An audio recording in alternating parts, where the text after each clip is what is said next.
Hey guys, it's Byron and Jay with Man Cave Network, and again we have Alex from Fidelity Real Estate with us, and this is the behind the scenes aspect or portion of our video with Alex, or an interview with Alex. So Alex, again, thanks for joining us. Thank you very much, Jeff. Glad to be here. Well, we want to know a little bit more about you. I mean, you are very, very impressive, so maybe our viewers want to know a little bit more about you. I know I do. Tell us a little about you. So, I've been in Florida since 2018. I came here actually from Kansas City, where I lived for 3 years. I came to Florida because I worked for a hedge fund. I was invited here. I was recruited by this hedge fund. I used to work in international commodities markets. We used to trade corn, wheat, soybeans.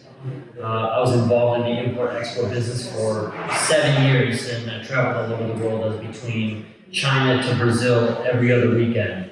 I didn't get much sleep. The sleep is much better in real estate.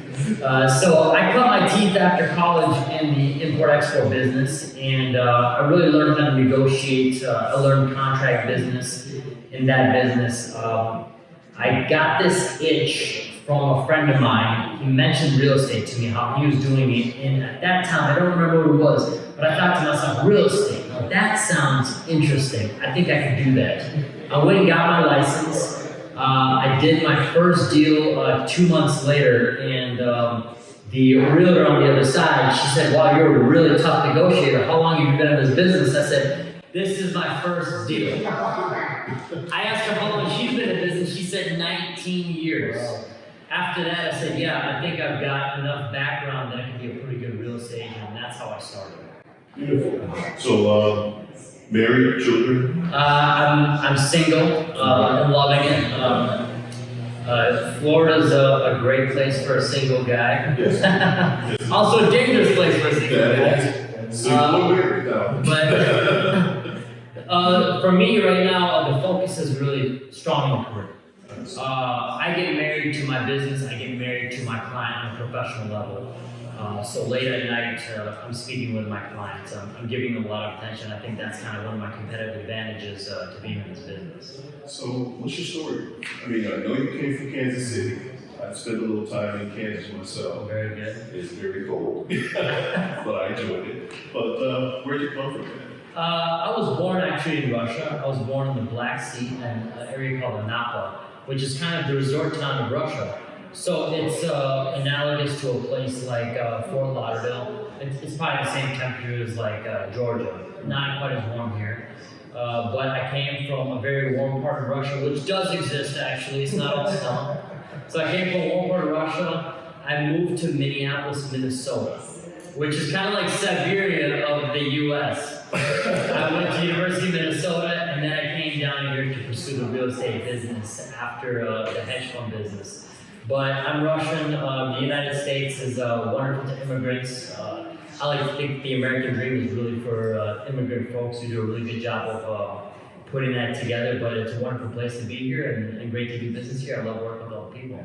I have a question, since we kind of have a similar background, me growing up in the former eastern corridor of Germany, so East Germany was kind of like the Russian sector. So I had Russian school. I was pretty good at that by the time. I tried to communicate in Russian with Alex, but there's... You did a pretty good job. Well, and so, how was it growing up in that part of Russia? Because I remember me growing up in the eastern part of Germany, it was like, I don't know, like I was all like gray, kind of was... The things that you see in movies, actually, for me, that was true. It's actually pretty real. Growing up, I was living that. All those parades that you see, like in China, like, you know, marching down. I did all that. No, I did. So I was wondering, how is that you? Well, Russia's, when I was born, Russia was in the Soviet Union. Pretty sterile place to grow up, not much passion. But what was missing besides the passion is there's not much upward mobility. You can't really have a rags to riches story. It's much harder to have that here. Like I touched on before, the American dream. It's the rags to riches. And the reason people come here is because they want to start where they start and end up in a certain place. They have goals. Russia was, at that time, not a very benevolent structure to grow up in order to have those kind of dreams if you want to achieve them.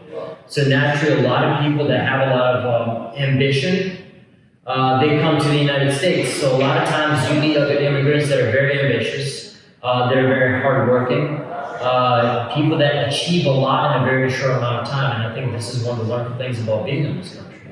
Yeah, I think this is one of the cultural differences that I discovered also here in the United States. Without knowing all of the United States, of course, but some people here that I met, it's a different mentality. It's a different strategy if you like grow up in a, let's say, communist country. You Right. can say things like that. So living all that, growing up like that, and then just, do you think that kind of like actually helped you in your career, like those?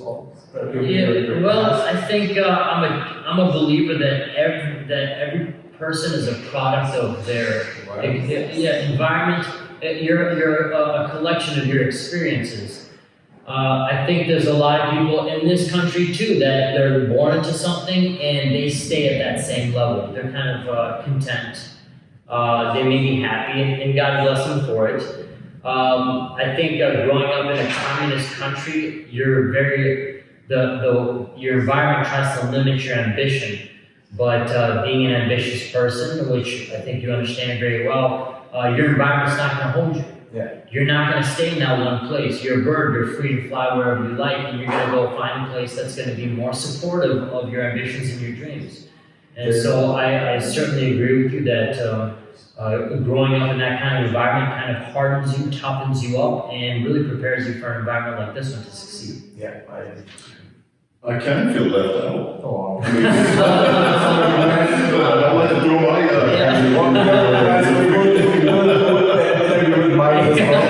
not just now, well, I'm again impressed with both of you guys actually. Growing up in Detroit, yeah, it's maybe not as tough. That's a different country altogether. Thank you, somewhat, yes. But what was the life-changing moment for you? I mean, you came over from Russia. What age did you do so? I came over very young. I was 6 years old, and I thank my parents for making that decision for me. Yes, sir. My parents' ambition was instilled in me, and they did something when they were about 30 years old, 29 years old, to leave everything they know and to come to a country where they don't even speak the language or have the education. Instilled a sense of the ability to survive in any environment. And that could be coming from another country into a different country. That could be switching careers. That could be pursuing the master's degree. That could be the first one going to college in your family. This is the kind of, all these people that I just named, we're all cut from the same fabric. And you don't have to come from a different country in order to succeed wherever you are. It's literally the ambition. It's really wanting to leave where you were born and to end life in a very different place. And I think that's really the true lesson here. And that's something that can be learned for all. It doesn't matter if you're from Russia or Detroit. You mentioned that when you started your career in real estate, you had your first sale after 2 months. How did you go from there? Like, how was your journey? Like, was it an easy one, or did you realize, well, it's not that easy as I thought it would be after that, or like, what was next for you? So I did what I feel a lot of very successful real estate agents first started doing. They got into real estate part-time. I had my day job, my 9 to 5, and then after work, I participated in real estate. I was selling real estate, buying real estate.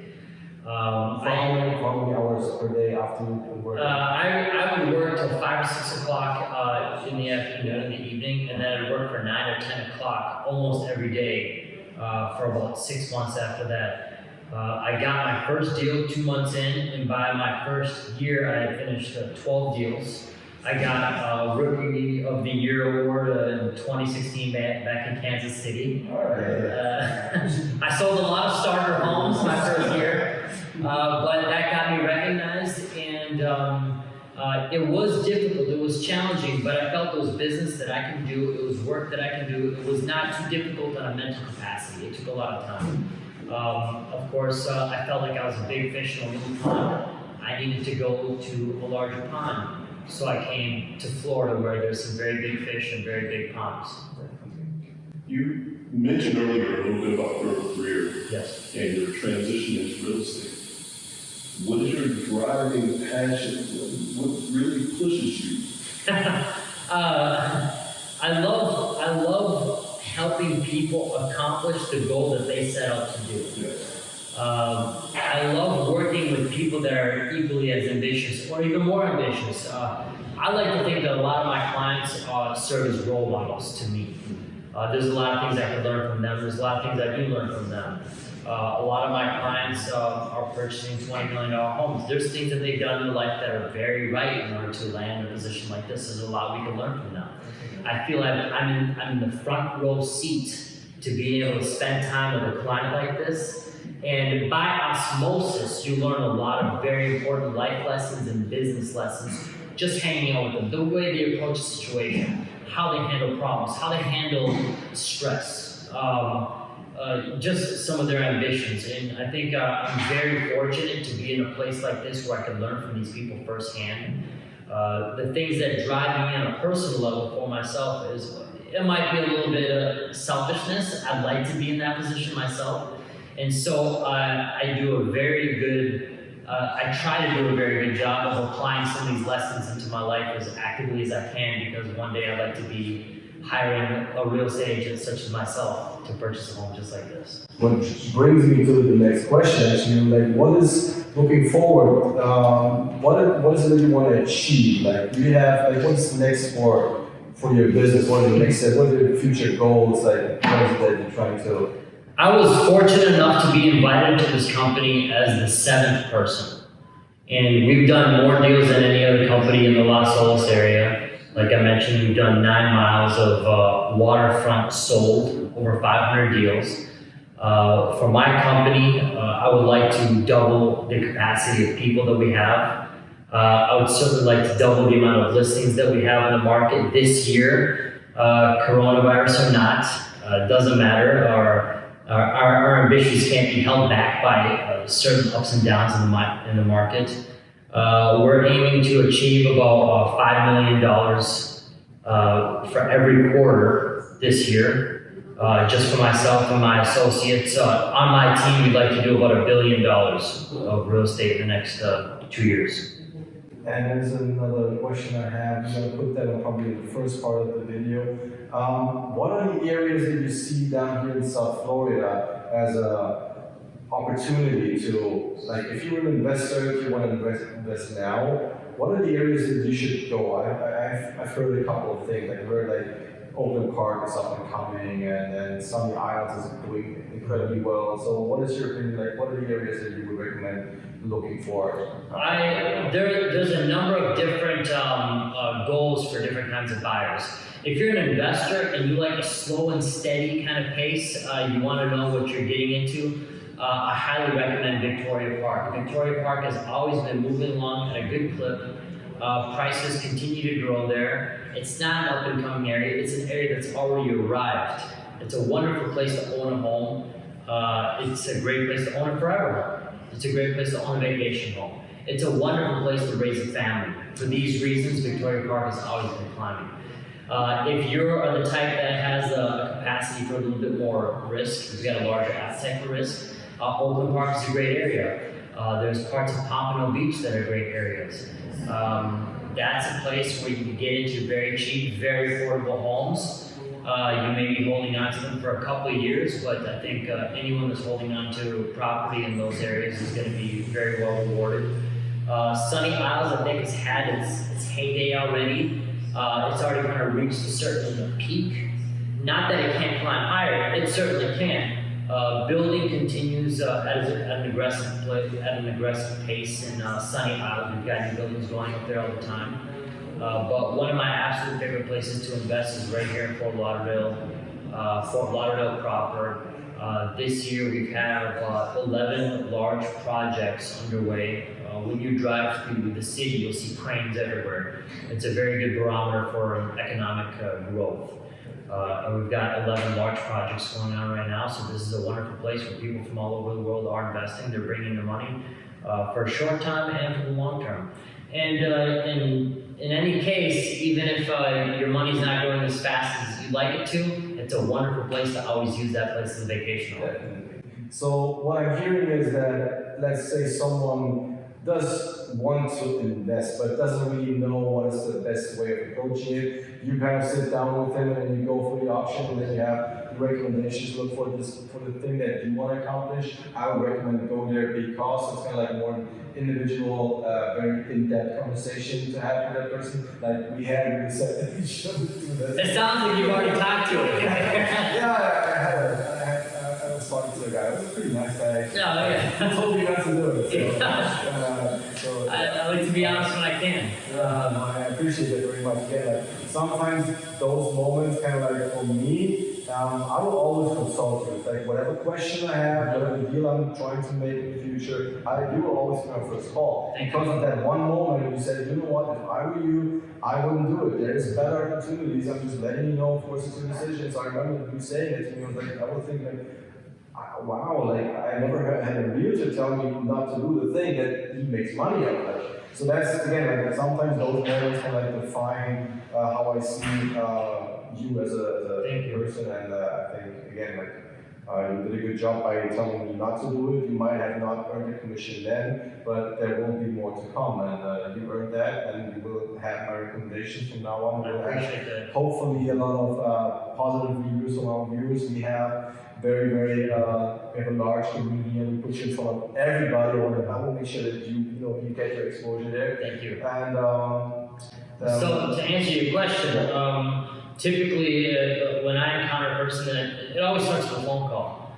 And as an investor, you may make several phone calls to several real estate agents. You find the one that can explain in good detail in a way that you're satisfied with hearing.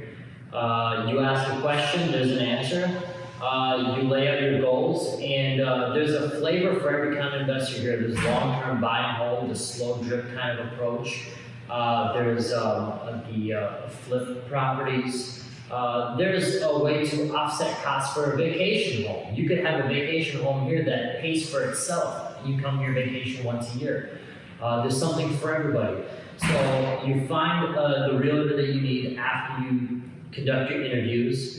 You have all your questions answered, you lay out your goals, and then you have that realtor go to work for you. Not every realtor works with investors in a very intimate level because it is a lot of work, it's a lot of hand-holding, especially for newer investors. We get a lot of newer investors here. But for the realtors like myself, I was there many years ago when I first started investing. And it's my way of paying it forward to sit down with a new investor or even a seasoned investor and kind of go through every point of what they're looking for and just start the journey of finding the place that they want. And frankly, it's a very exciting journey, and nothing makes me happier than to see an investor find exactly what they're looking for and then build their portfolio. Well, we spoke a little bit about the trend, so to speak, for the investors. What about for the consumers, those that are looking to purchase homes? Right now is a great time to purchase a home. The sooner the better. Prices continue to climb even in this environment. We have not seen a scenario like 2008 before 2008, and we probably will not see one like 2008 for many years to come. That being said, Florida is still a very great place to invest. It's got its ups and downs, but for every down, there's two ups. And everyone that's purchased property in the last 10 years, in the last 12 years, has been very happy with their purchases. We've seen the market steadily come back and in many neighborhoods rise above and beyond where we were in 2007 and 2008. Just get your money together, talk with your realtor, and now's a great time to purchase some property. Well, you're obviously a very accomplished real estate agent. What advice would you give to someone just starting out as a real estate agent? That's a very good question. I get these phone calls a couple of times a week from people that are they're just standing on the diving board, getting ready to dive into the real estate market. My very first piece of advice, do your homework, learn the numbers, figure out the process of getting pre-approved for a mortgage, figure out the basic steps of a real estate transaction, start making your phone calls, because the more educated you sound to a real estate agent, the more ground you're going to cover in the very first meeting. I think a lot of people get frustrated. I think a lot of people get discouraged because there's one thing that there was unexpected that happens in a real estate transaction, and they're defeated. It's very unfortunate because there's always, like I said, there's always a home for everybody. And I believe for everyone starting out, everyone seasoned, there is a home with their name on it. It takes a little while to figure it out. It might not be the neighborhood that you thought it was. It might not even be for the same price point. But it's a great place to start that career, either as an investor or finding a home that's going to be the jumping off point for the home that you actually want. Sometimes it can take 2 steps instead of 1 to find the place that you're looking for. So I always recommend to people, just take the time to educate yourself about the process. There's a lot of free information out there, and it's worth looking into. Education, and continued education for the profession seems to be the key ingredient for basically any industry that we see nowadays.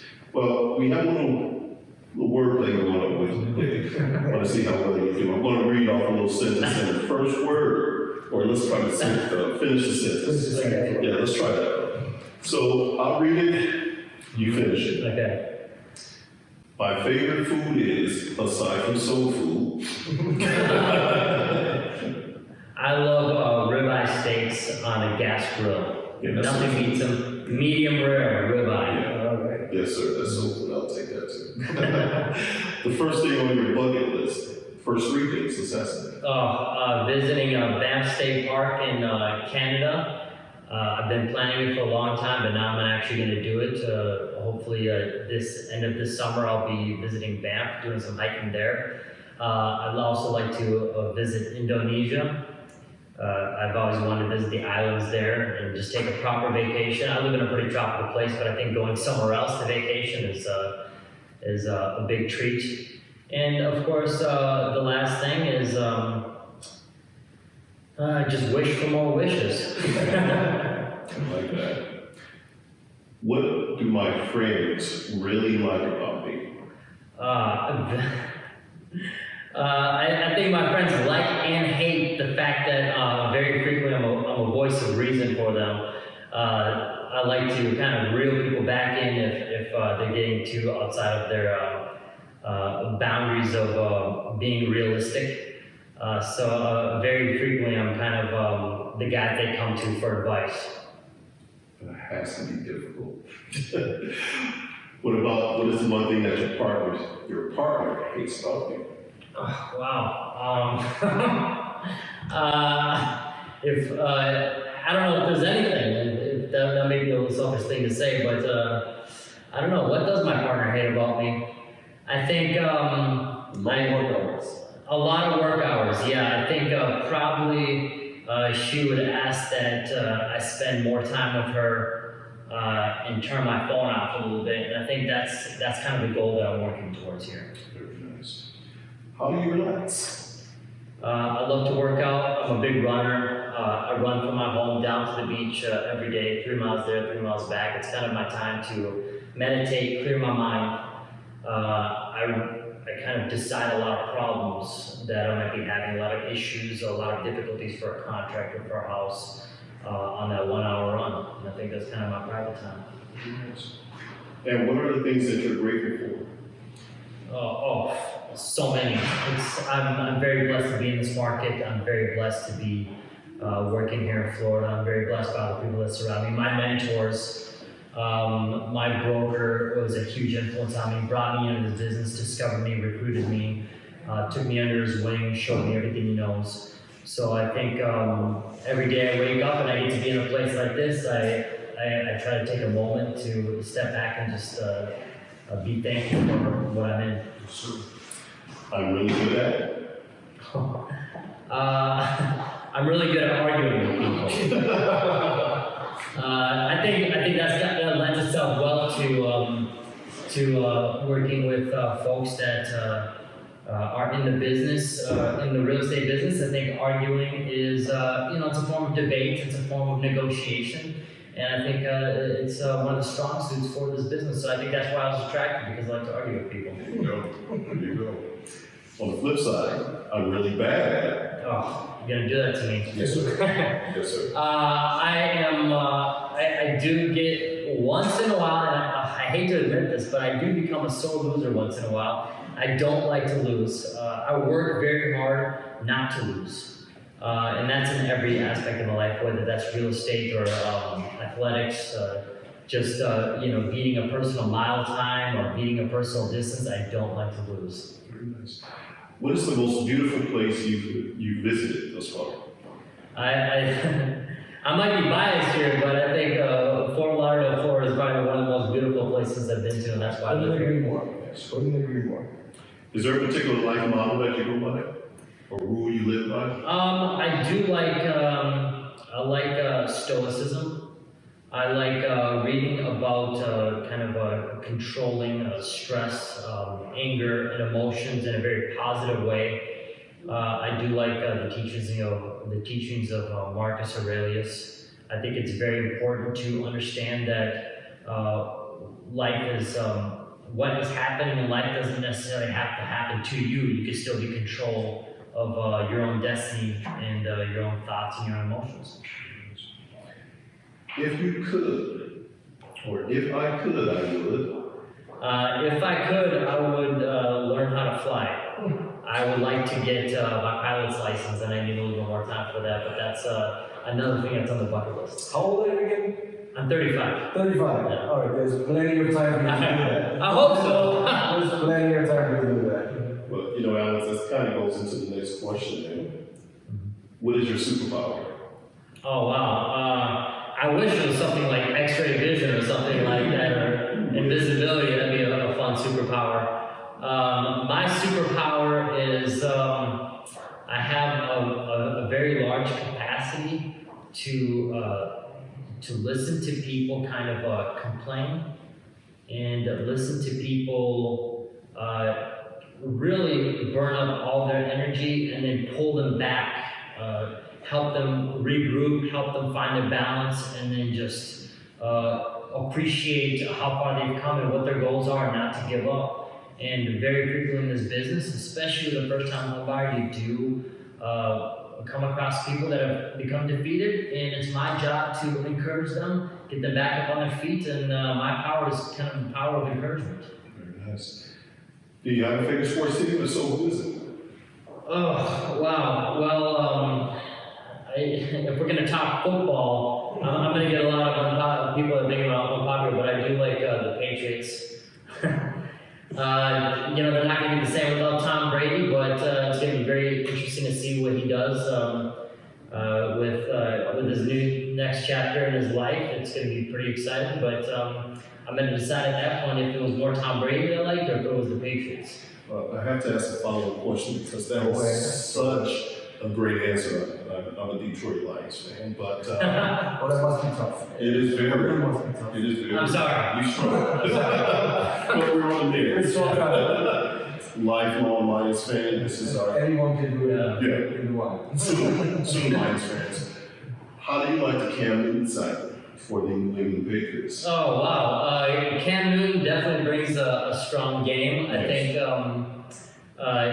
he's a performer. He's definitely one that rises through the ranks. I mean, he's been performing at an unstoppable rate for a while, and I would have, in my wildest dreams, I would have thought that the Pats would have signed a guy like Cam Newton because they're definitely an underdog type of team. They a lot of times sign guys that you've never heard before. Yes. I mean, Tom Brady was a 30th overall draft pick for the Pats, and that's who they chose. So it's a team that was built of underdogs, and Cam Newton kind of brings a different flavor to the team, and I think he's going to do great there, and we'll see how the Pats do with Cam Newton. I have another question. Like looking at Cam Newton and his personality, like his extrovert character, the way he presents himself on the field, outside the field. Then look at Bill Belichick as the kind of extreme opposite. Work hard, do your job. And how do you think this will play out? Like, do you think that Cam kind of like his personality will fit into this team? Or? That's a very good question for a psychologist. I know it's I think it's a lot of times there's something to be said about opposites attract. I think Belichick has a very good ability to draw the best out of people. He's a very average guy that's created extraordinary results with a team like the Patriots. Of course, there's a number of guys on the Patriots that have been kind of very extrovert personalities. Like Gronk is one of them. I'd like to say so. So I think Belichick is going to bring these guys to a zen moment. He is the guy that's going to help these guys achieve an extraordinary amount of mental capacity on and off the field. He's the guy that kind of brings guys to the more mature level of play. So I think it's going to be very interesting. You might see a new guy coming out of Cam Newton pretty soon here. I'm looking forward to see what happens. That's a lot. What is that one thing that you could never live without? Oh, I think for me, I listen to a lot of podcasts on real estate almost every day when I'm in the car. And for me, having the quiet time when I'm driving from place to place is very important. I'll make calls every now and then, but for me, it's very important to have my university on four wheels. I think that quiet time in the car is time that should not be wasted. There's something to be said about relaxing to music, but I think it's a great learning opportunity that should not be passed by anyone. Well, as I got to tell you, I'm very impressed with you. I thank you for taking the time to meet with Jay and I, and what we're looking forward to next, guys, is touring this beautiful home and seeing what's out there, seeing some motivation for your own particular man cave. So again, I thank you, Jay. Yeah, Alex, thank you so much for. Thank you very much for having me. It's a pleasure. Talk to you. It was a pleasure. It was fun, and I believe that a lot of people have now a better understanding of who you are, and I hope that a lot of my followers on social media, our followers, so we are going to contact you in the future. Thank you so much. I think you're the right person to I appreciate it. All right, guys. Thank you for watching, and we're going to continue with the tour through the house now. But first, we all need a drink.